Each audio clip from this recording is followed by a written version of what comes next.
नमस्कार, ज्योति सुंदरानी में आपका स्वागत है। आज मैं आपको बताऊंगी हथेली में राजलक्ष्मी योग किस तरह से देखेंगे, किस तरह की हमारी रेखाएं जाएगी, किस तरह की रेखाएं कॉम्बिनेशन बनाएगी, कहाँ को जाएगी, जो हमें पता चलेगी क्या कि हमारे हथेली में राजलक्ष्मी योग है, यानी कि धनवान बनने का योग है, धनवान योग है।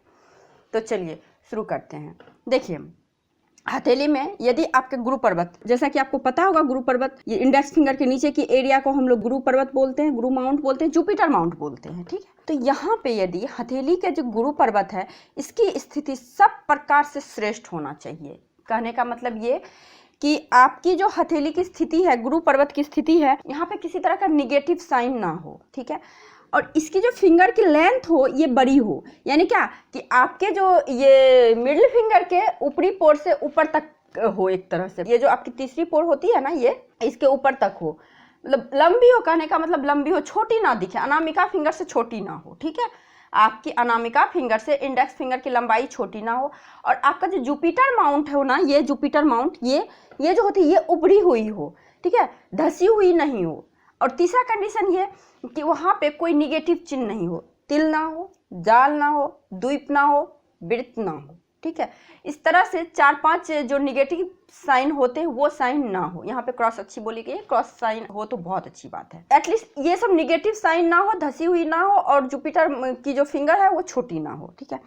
ये कंडीशन बनती है तो ये श्रेष्ठ और निर्दोष हो, मतलब अच्छी हो, निर्दोष हो। तो इस तरह का अगर आपके हथेली में फॉर्मेशन है तो समझ लीजिए आपके हथेली में राजलक्ष्मी का चिन्ह है, आपको धन आएगा। परिणाम भी मैं बताऊंगी, पहले योग जान लीजिए। राजलक्ष्मी योग बनता कैसे है हमारे हथेली में, इस चीज को जान लीजिए, फिर परिणाम आपको पता है। अगर आपके हथेली में है तो आपको खुद ब खुद ऐसे पता होगा। दूसरा कंडीशन, शुक्र और बुध पर्वत प्रभाव अच्छा हो, इफेक्टफुल हो। ये हो गया आपका जीवन रेखा, ये हो गया मस्तिष्क रेखा, ये हो गया आपका हार्ट लाइन, ये हो गया आपका लक लाइन, ठीक है। ये हो गई आपकी शुक्र रेखा। यदि शुक्र पर्वत और बुध पर्वत, इन दोनों पर्वत को आपको देखना है। यहाँ से ये एरिया हो गई आपकी शुक्र पर्वत की, तो आपको ये देखना होगा कि जीवन रेखा गोलाई लिए हुए हो और शुक्र के पर्वत को ज्यादा स्पेस दिए हुए हो, ठीक है। यहाँ शुक्र के पर्वत को स्पेस दे दिया।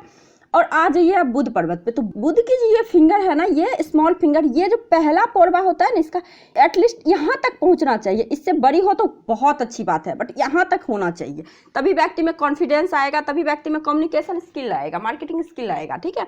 तो ये होनी चाहिए। यदि इस तरह से हो, अक्सर आपको यहाँ पे जाल दिख जाएंगे, शुक्र पर्वत पे जाल नहीं होनी चाहिए, इस पे किस तरह का निगेटिव द्वीप नहीं होनी चाहिए, तिल नहीं होनी चाहिए, निगेटिव साइन नहीं होनी चाहिए इस पर, ठीक है, शुक्र पर्वत पे। और बुध पर्वत पे सेम कंडीशन ये नहीं होनी चाहिए। तो इस योग का निर्माण करता है राजलक्ष्मी योग, धनदायक योग का निर्माण करता है, ठीक है। अब तीसरा कंडीशन देख लीजिए, हृदय रेखा जो चल रही है, तो आपको ये देखना है कि यहाँ से ऐसा नहीं कि टूट के फिर चल रही हो, ये टूट के चल रही है, इस तरह का नहीं होना चाहिए, ठीक है। और आपको जंजीर नुमा हृदय रेखा नहीं होना चाहिए, इस तरह से देखिए, इस तरह से आपको दिखेगी जंजीर नुमा। तो इस तरह से रेखा अच्छी नहीं बोली गई। इस तरह का रेखा का मतलब यहाँ तक ठीक चला फिर रुक गया, यहाँ तक चला फिर रुक। जैसा कि मैंने बता रखा पिछले वीडियो में कि आपका रेखा का काम होता है क्या, नदी के समान काम करता है। जैसे नदी जितना ज्यादा सीधी होगी, पानी का प्रभाव उतना अच्छा होगा। उसी प्रकार जितनी ज्यादा रेखाएं स्पष्ट होगी, बिना कटी फटी होगी, अच्छी होगी, उतनी ही ज्यादा हमारी उस रेखा से रिलेटेड एनर्जी का संचार हमारे बॉडी में अच्छी तरह से होगी, ठीक है। और हमारा ये पर्वत स्टोर करके रखता है ऊर्जा। तभी हम लोग देखते हैं क्या कि जुपिटर माउंट से हम आपके इस चीज को देखते हैं, बुध माउंट से इस चीज को देखते हैं, क्योंकि वहां पे ऊर्जा का संचार होता है। जहां पे ऊर्जा नहीं होती, वो पर्वत आपको धसी हुई दिखती है या फिर निगेटिव साइन दिखती है, उस ऊर्जा की कमी होती है। और जहां पे आपकी ऊर्जा की भरपूर मात्रा में होती है, तो वो किस तरह का निगेटिव साइन नहीं दिखती है, तो उस पर्टिकुलर क्षेत्र से हमें पॉजिटिव एनर्जी आती है, उस तरह की एनर्जी आती है, तो हमारे अंदर उस तरह का कंडीशन हो बनता है। आपकी हृदय रेखा अपने क्षेत्र स्थान से बिना विघ्न बाधा के चल रही हो,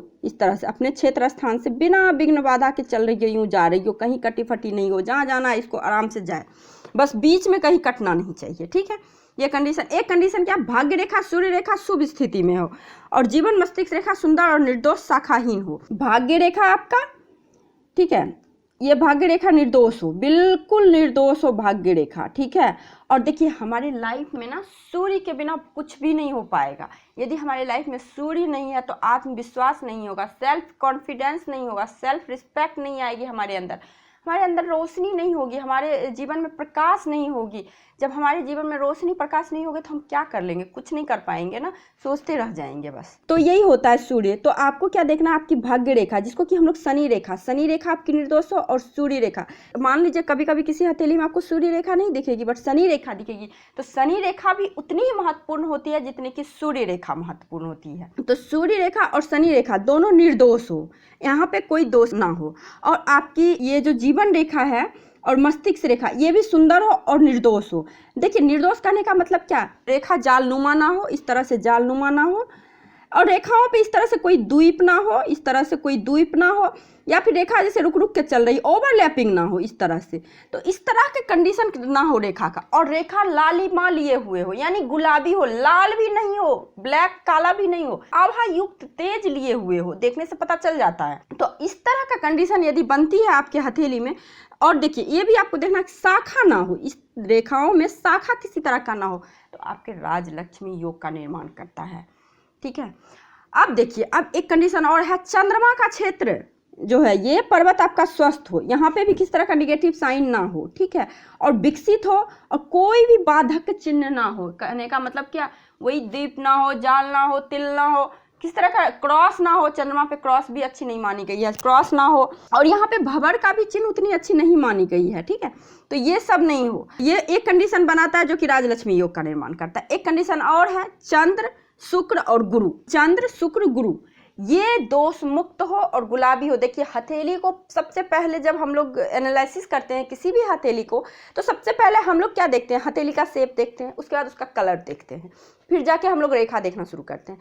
तो यदि किसी के हथेली में एकदम से लाल आपको दिख जाए तो समझ लीजिए क्रोधी स्वभाव का है, जिद्दी स्वभाव का है। और किसी का हथेली यदि गुलाबी रंग लिए हुए हो तो वो व्यक्ति बहुत अच्छा है, बहुत स्मूथ है, धन उनके पास रहेगा ही रहेगा, नहीं रहेगा तो अपने कर्म से ले ही आएगा धन को, लक्ष्मी माँ को वो अपने और खींच ही लेते हैं ऐसे व्यक्ति। तो इस तरह का हो, तो अब देखिए इसका परिणाम क्या होगा। इस तरह का योग, एक पहली बात तो आपके हथेली में इस तरह का कोई कंडीशन बन रही हो तो लक्ष्मी योग का निर्माण, राजलक्ष्मी योग का निर्माण करता है। तो इसका होता क्या है, देखिए ऐसे व्यक्ति जिनका भी इस तरह का योग बनता है तो ऐसे व्यक्ति परिवार, संतान, भवन, इन सभी का पूरी तरह सुख भोगते हैं, बहुत अच्छा सुख होता है ऐसे व्यक्ति का। और ऐसे व्यक्ति को भौतिक सुख सुविधाएं, नौकर चाकर, ये सब भरपूर मात्रा में मिलती है। ऐसे व्यक्ति को किसी भी प्रकार की भौतिक सुख सुविधा को, ऐसे व्यक्ति को बिल्कुल कमी नहीं होती। ऐसे चिन्ह वाले व्यक्ति उद्योग में मेहनत करके, अपने मेहनत के बदौलत, अपने कौशल के बदौलत बहुत बड़ा एम्पायर खड़ा करते हैं। बहुत छोटी कंपनी में काम करने वाले कर्मचारी भी बहुत बड़े कंपनी, बहुत बड़े एम्पायर के मालिक बन जाते हैं। ऐसे व्यक्ति, जिस भी व्यक्ति के हथेली में ये सब कंडीशन बन रही हो तो ये बहुत ही शुभ लक्षण है। और देखिए ऐसे व्यक्ति सुखी संपन्न होते हैं, राजा के भांति, राजा के तुल्य अपना जीवन व्यतीत करते हैं। ऐसे व्यक्ति जो भी होते हैं काफी अट्रैक्टिव पर्सनैलिटी का होते हैं, बहुत अच्छा व्यक्तित्व होता है, इनका रूप रेखा व्यक्तित्व बहुत ही आकर्षक होता है। जिनका भी इस तरह का योग बन रही हो, हथेली में कोई भी योग ऐसे नहीं बनती है, कहीं ना कहीं आपके कर्म मायने रखती है। आप जैसा कर्म करोगे तो हथेली में वैसे ही रेखा का उभार दिखेगा, जैसा आपका माइंड होगा ना वैसा ही रेखा दिखेगा।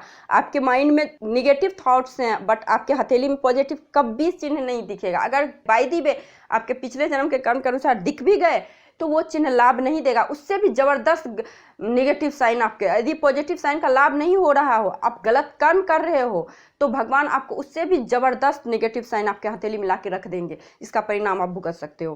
तो इसलिए आप जैसा कर्म करोगे पहली बात तो वैसे फल आपके हथेली में ऑटोमेटिक आ जाती हैं, ऑटोमेटिक आपको विधाता वैसा काम कराना शुरू कर देते हैं। तो यही कुछ बातें थी जो मैं आपको बताना चाहती थी। यदि आपको ये वीडियो अच्छी लगी है तो लाइक कीजिए, शेयर कीजिए और सब्सक्राइब करना बिल्कुल मत भूलिए। यदि आप मेरे चैनल पर नए हैं तो सब्सक्राइब करना बिल्कुल मत भूलिए, पुराने हैं तो लाइक कीजिए, शेयर कीजिए। तो आज के लिए बस इतना ही, नमस्कार।